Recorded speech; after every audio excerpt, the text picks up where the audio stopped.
கப்பலுக்கு வந்த மாதிரி கணத்துல கை வச்சுட்டு உட்காந்துருக்க. நான் ரொம்ப கவலையா இருக்கேன். என்ன பிள்ளை கவலை? நான் ரொம்ப குண்டா இருக்கேன்ல. குண்டாலாம் இல்ல பிள்ளை.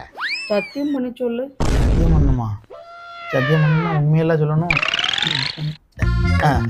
சத்தியமா சொல்லணும்ல, குண்டாலாம் இல்ல, கொஞ்சோண்டு உடம்பு பெருசா இருக்காங்க. நான் டயட்ல எல்லாம் இருந்து கொஞ்சம் உடம்பு குறைக்கலான். கொஞ்சம் சாப்பாடை குறைச்சிக்கிட்டா போதும், மற்றபடி ஓகே தான். அப்ப நிறைய சாப்பிடுறேன்னு சொல்றியோ? நிறைய சாப்பிட்றேன் நான் சொல்ல வரல. உன் மனசுல அப்ப அப்படித்தான் இருக்கு, குண்டா இருக்கேன் நான் ஃபிட்டா இல்லைன்னு. அந்த எண்ணத்துல சொல்ல வரல. கொஞ்சம் சாப்பாடை கண்ட்ரோல் பண்ணிக்கணும்னு வச்சுக்கோங்க, அது ஃபிட் ஆயிடும்ல, அதுக்கு தான் சொல்றேன். சரி, நானே கவலையில கேட்கனே. இல்லம்மா நீ குண்டா இல்லம்மா, ஸ்லிம்மா தாம்மா இருக்க, ஃபிட்டா தாம்மா இருக்கேன்னு சொன்னா என் மனசு வந்து ஆறுதல் அடைஞ்சிடும். அதானே, அதான் சொல்ல மாட்டான். ஒரு சாதாரண விஷயத்துக்கு இதுக்குள்ள இவ்வளோ பெரிய பிரச்சனை இருக்கு. உன் மனசு தொட்டு சொல்லு பாப்போம் நான் குண்டா இல்லைன்னு. கொஞ்சோண்டு குண்டா இருக்கு, அவ்வளவு.